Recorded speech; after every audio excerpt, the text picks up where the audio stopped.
Bismillahirrahmanirrahim. Alhamdulillahirabbil alamin wal 'aqibatu lil muttaqin wa la udwana illa 'alal zalimin.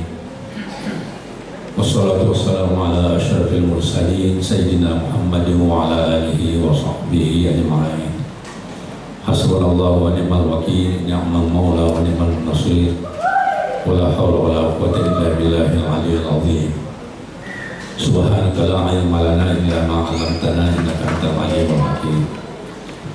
Allah Ta'ala bil Qur'anil Karim wa huwa asdaqul qailin. A'udzu billahi minasy syaithanir rajim. Wa dzakir fa inna dzikra tanfa'ul mu'minin. Shallallahul alaihi. Bapak-bapak dan ibu-ibu hadirin jamaah salat Isya dan salat tarawih rahimakumullah. Puji dan syukur kembali kita panjatkan kehadirat Allah Subhanahu wa Ta'ala, bahwa dengan rahmat rahimnya, inayah dan taufiknya juga kepada kita sekalian, malam ke-6 malam hari ini, malam Ramadan, kita dapat hadir bersama-sama untuk melaksanakan ibadah kepada Allah Subhanahu wa Ta'ala. Tentu saja kita berharap semoga ibadah yang kita laksanakan saat ini dan juga ibadah-ibadah sebelumnya, semuanya itu dapat diterima di sisi Allah Subhanahu wa Ta'ala. Amin ya rabbal alamin. Selanjutnya mari kita mengucapkan salawat kepada Nabi besar kita Muhammad sallallahu alaihi wasallam. Allahumma shalli alaihi wasallam. Bapak Ibu sekalian yang saya muliakan, kita bersyukur kepada Allah Subhanahu wa Ta'ala bahwa bulan Ramadan ini masih bisa kita sampai ya dengan umur yang Allah berikan kepada kita. Tentu saja patut kita syukuri ya, dalam arti kata bahwa hendaknya jangan kita abai, jangan kita lalai ya dengan umur yang Allah berikan kepada kita untuk selalu mendekatkan diri kepadanya, baik itu melalui ibadah-ibadah mahdah, begitu juga ibadah-ibadah ghair mahdah seperti ibadah muamalah ya, hubungannya dengan sesama manusia, karena hanya itulah merupakan modal satu-satunya ya untuk nanti kita bawa ke alam baka ya, kubur dan selanjutnya, bukan yang lainnya. Bapak Ibu sekalian yang saya muliakan, kita sedang dalam keadaan berpuasa pada bulan Ramadan ini. Bahwasanya puasa itu adalah suatu ibadah yang mempunyai keunikan, kekhususan, ya, karakteristik yang tidak dimiliki ibadah-ibadah lainnya. Mengapa dikatakan bahwa ibadah puasa ini mempunyai kekhususan? Oleh karena puasa ini Allah Subhanahu wa Ta'ala menyandarkan kepada dirinya, sementara ibadah lainnya tidak. Ini berdasarkan dengan hadis yang sering disampaikan oleh para dai kita, as-shaumu li wa ana ajzi bihi. Puasa itu adalah untukku, kata Allah. Nah itu, jadi dia sandarkan kepada dirinya. Wa ana ajzi bihi, dan akulah memberinya imbalan atau balasan. Nah, inilah keunikannya, kekhususan ibadah ini. Dia sandarkan kepada dirinya. Artinya apa? Bahwa puasa itu dilakukan oleh kita kaum muslimin semata-mata karena Allah Subhanahu wa Ta'ala. Tidak ada di dalam, tidak terdapat di dalamnya unsur riya. Kenapa tidak dikatakan tidak ada unsur riya? Karena tidak ada satu orang pun yang bisa mengetahui kalau seseorang itu puasa. Dan ibadah-ibadahnya bisa saja orang itu Pak melaksanakan ibadah sholat, ya ada muncul sifat riya itu. Nah, misalnya dia di tengah-tengah orang banyak, Allahu Akbar, ya, dia membaiki sholatnya, dia panjang, ya, dia memperbaiki bacaannya, ya, dia melagu dan lain sebagainya. Nah, makanya dalam sholat itu tidak perlu melagu itu Pak, karena bisa muncul itu namanya sifat riya. Nah itu menurut ya yang saya pelajari dari guru saya. Ya beda kalau mau pertandingan melagu, ya kan ada imam biasa itu ya dalam sholat itu. Nah ini yang dikhawatirkan muncul rasanya. Begitu juga ibadah lainnya seperti ibadah infak zakat. Bisa orang Pak, ya saya menyumbang sekian, ya, muncul unsur riaknya itu, ya supaya yang kali tahu kan, nah, harapan seperti itu. Tapi ibadah puasa ini tidak ada unsur riak. Nah itulah Allah mengatakan as-shaumu li wa ana jazibi, dan saya lah yang memberinya balasan. Artinya ibadah lainnya itu sudah dapat kita pastikan. Ya ada hitungan-hitungannya Pak Ibu sekalian.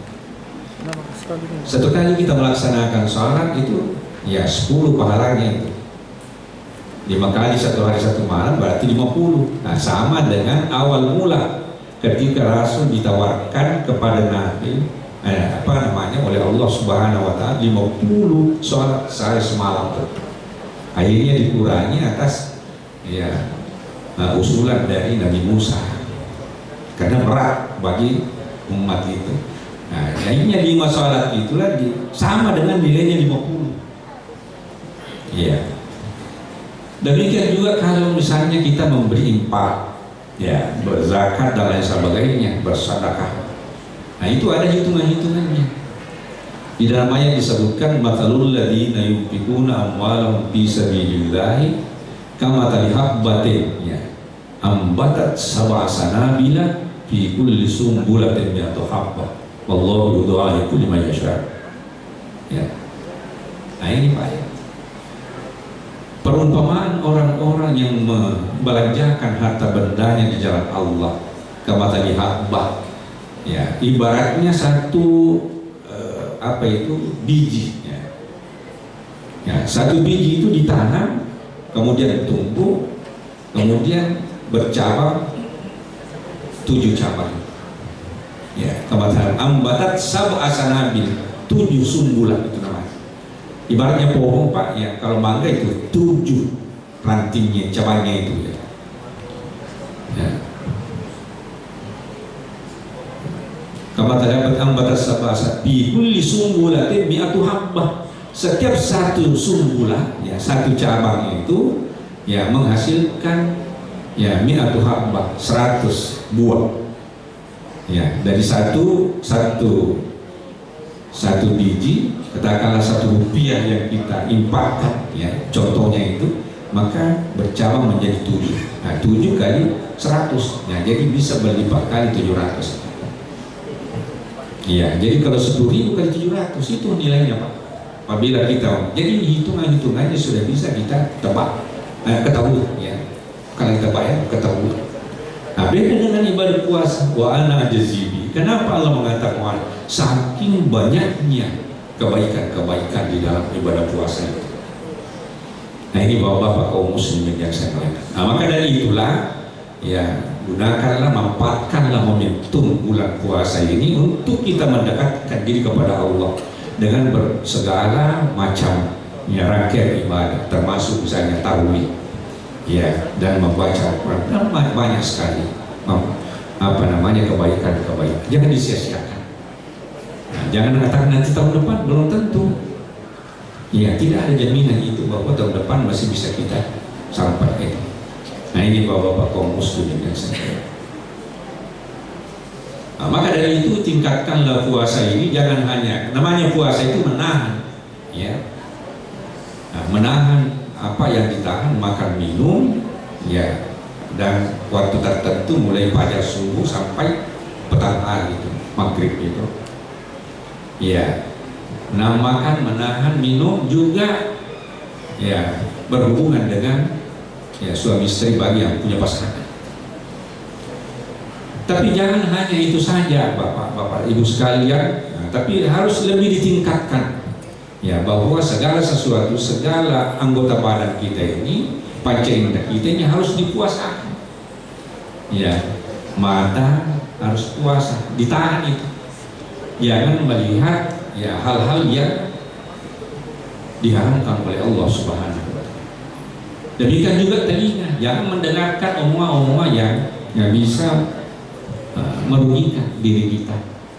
Nah, seperti memuji, ya gosip, ya dan lain sebagainya. Semua perkataan-perkataan yang kotor jangan disimak itu, jangan didengar itu. Nah, begitu juga lisan kita dibatasi, jangan sembarang ngomong, jangan melakukan namanya qauluz zur, perkataan sia-sia. Nah, tentu kita semua tahu namanya perkataan sia-sia yang sama sekali tidak ada manfaatnya buat kita, juga buat orang lain. Seperti ya, itu bahasa-bahasa porno, bahasa-bahasa, pokoknya tidak ada gunanya sama sekali. Ya, biasakan lidah seperti itu. Itu namanya saum, puasa, menahan. Ya. Nah, begitu juga ya tangan, kaki, ya semua indera kita ini ya sedapau. Nah, itulah yang dimaksud dengan saumul khusus. Ya, bukan saumul umum. Saumul umum itu yang pertama itu tadi. Nah, tapi puasanya orang Hawas ya seperti itu, menahan seluruh ya, bukan hanya makan dan minum, tapi seluruh anggota badannya, panca indera itu. Ya, ada lagi yang lebih di atas daripada itu, puasanya orang khusus. Nah, ini berat. Kenapa berat?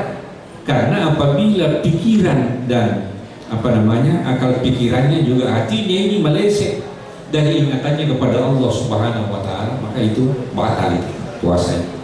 Coba bayangkan ya.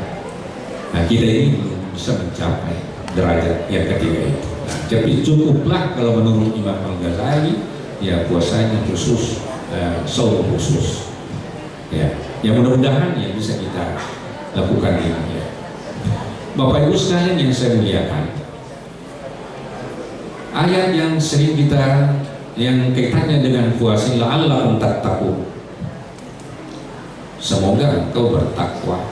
Bukan berarti orang yang selama ini belum puasa tidak bertakwa. Kita sudah bertakwa baru puasa, Pak.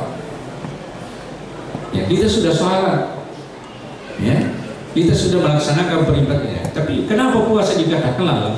Ya, yang dimaksudkan di sini untuk meningkatkan ya kekuatan takwa itu. Nah, jadi ada level-levelnya, Pak. Nah, itu yang dimaksudkan la'allakum tattaqun. Ya, apa sih pengertian? Apa sih di mana sih letaknya takwa itu? Ya, at-taqwa hauna, kata Nabi Sallallahu Alaihi Wasallam. Takwa itu ada di sini. Artinya takwa itu terkait dengan karakter, ya, terkait dengan perilaku, terkait dengan hati nurani kita ini. Ini yang perlu dibersihkan, ya. Kalau kita mau meningkatkan kualitas takwa kita, ya semua sifat-sifat seperti sifat riya, miliasan, ya, sifat-sifat sombong, ya, angku dan lain sebagainya, itu dihilangkan semua itu. Ya. Jadi salah satu media atau sarana yang paling tepat dan paling unggul untuk menghilangkan untuk mencegah ya mengurangi hawa nafsu ini adalah mengurangi makan, ya, membatasi makanan. Ya, sebelum kita puasa bebas kita makan, ya, bangun makan biasa jam 7, nah, mungkin jam 10 kita bisa makan lagi, tidak ada batasnya. Apalagi kalau ada lagi undang bersanji, undang ya kongkak gaul, pergi lagi makan, tidak ada batasnya. Sore-sore ada lagi panggil, jadi tidak ada batasnya. Nah, tapi puasa ini kan dibatasi 4 waktu. Nah, itu salah satu upaya untuk ya ini mengatur ini, ya, karakteristik akhlak, perilaku hati. ya untuk mencapai takwa. Bapak-bapak kaum muslimin yang semuanya. Jadi ada menurut keterangan ya yang disebutkan diterangkan di dalam kitab Tanwirul Bahagian Tasawufnya bahwa ada 3 faktor dan 3 hal ya ini bisa mencegah hawa nafsu itu. Karena hawa nafsu ini Pak besar pengaruhnya. Ya, besar pengaruhnya. Dengan hawa nafsu orang sering marah, jengkel, ya, sombong, semua sifat-sifat buruk itu. Nah, maka dari itu ada orang yang memiliki namanya hati, nafsu itu namanya nafsu amarah. Kalau orang memiliki nafsu amarah, naudzubillah min dzalik, brutal orangnya itu. Ya. Seakan-akan tidak ada Tuhannya. Kenapa? Dia melanggar semua aturan-aturan Allah Subhanahu wa taala.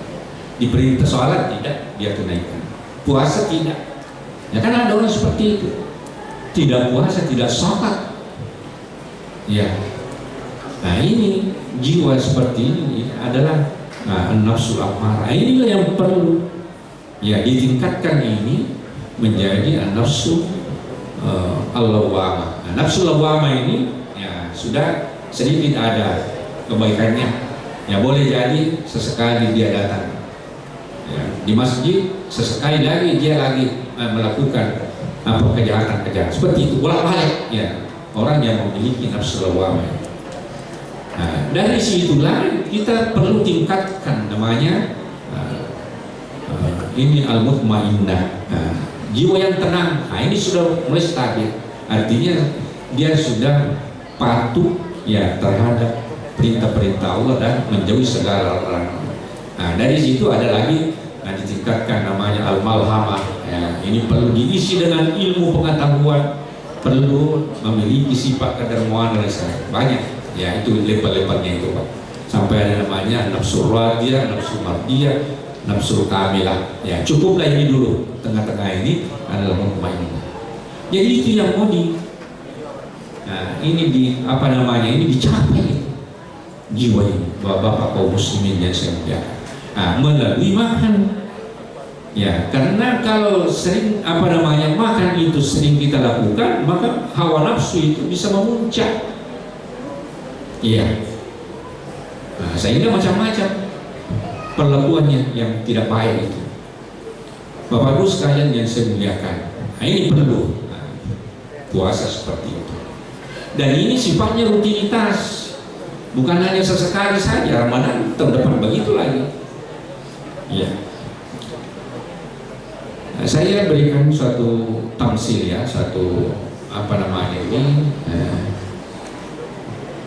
gambaran ya, bahwa binatang itu Pak, binatang buas itu, katakanlah harimau ya. Mungkin ada Bapak Ibu pernah jalan-jalan ke kebun binatang. Ya biasa itu kita bawa anak-anak kita mendekat pada harimau itu Pak. Ya harimau itu kan ada pawanya. Nah, jadi bisa diusap-usap itu, tidak diapa-apain, tidak dijaga, tidak. Padahal awalnya itu galak itu Pak. Sebelum ditangkap itu, ya masih bebas di alam liar itu. Coba bayangkan, Bapak Ibu biasanya di televisi atau di HP itu, kalau dia kejar itu binatang itu, ya katakanlah kerbau atau sapi itu, coba bayangkan. Dia bisa tangkap itu, dia terekam itu, dan beberapa saja temannya di situ habis itu Pak, dilahap itu satu ekor besar itu. Ya, nah, begitu karakternya itu. Nah, setiap saat dia lakukan seperti itu. Kenapa? Karena bebas makannya. Sudah makan tidur, itu saja kerjanya. Ya. Nah, begitu ditangkap itu Pak. Nah, kenapa menjadi jinak? Kenapa melunak? Kenapa tunduk?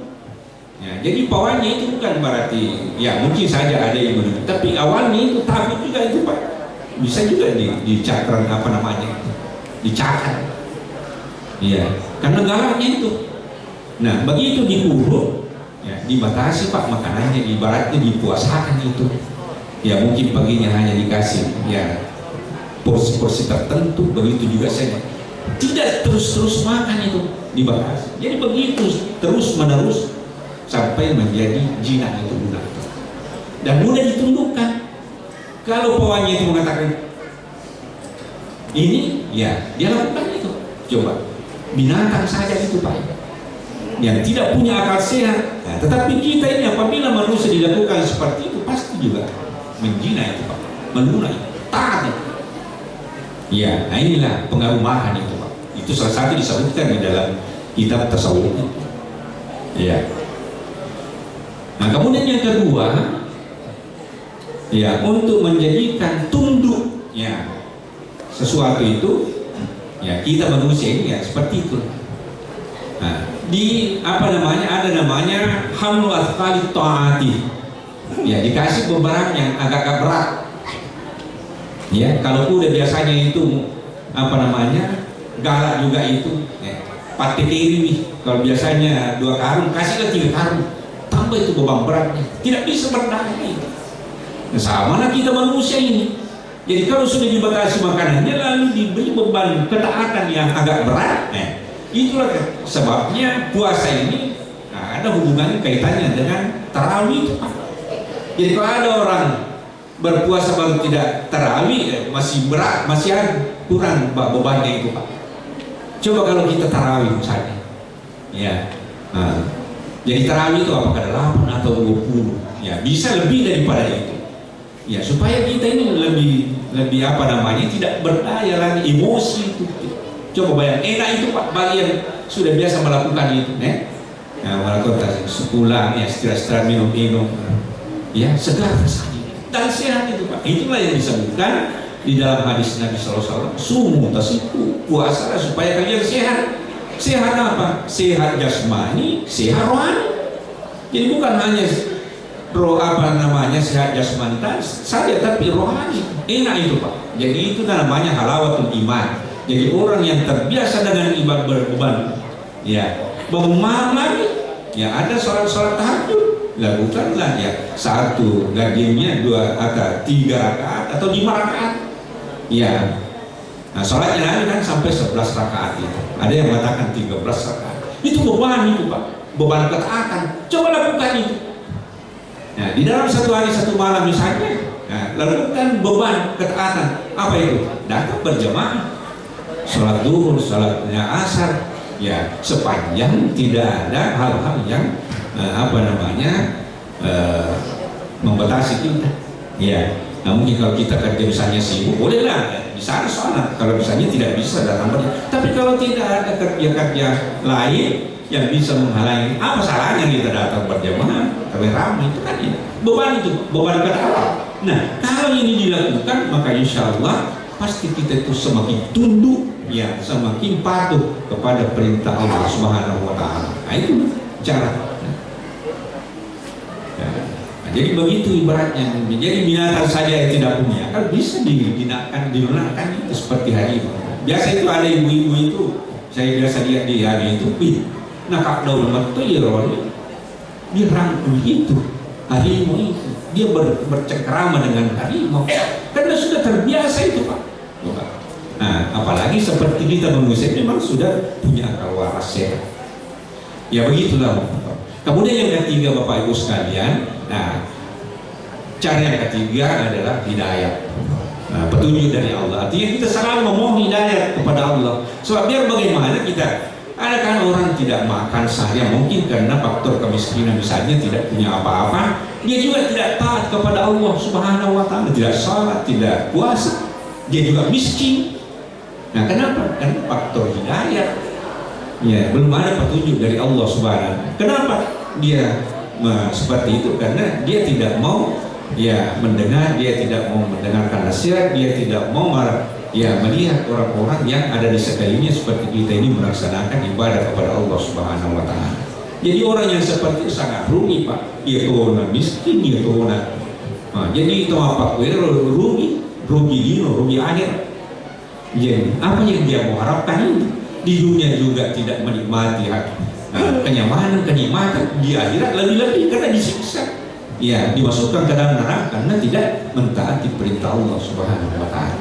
Nah, jadi itulah kira-kira Bapak dan Untuk itu marilah kita untuk selalu menjernihkan jiwa ini. Ya caranya itu ya jadi di bulan lain nanti ya ibu-ibu biasa itu kuat itu hari Senin, hari Kamis, ya itu untuk membersihkan jiwa ini ya supaya selalu taat. Ada namanya puasa ayam lebih. Nah ibu-ibu biasa itu kuat itu puasa.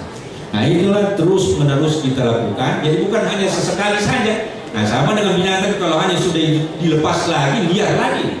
Nah kembali lagi seperti biasanya. Nah jadi harus rutinitasnya. Nah begitulah hidup di dunia ini Pak. Jadi kita harus artinya bersabar ya untuk melaksanakan semua perintah-perintah Allah Subhanahu Wa Taala.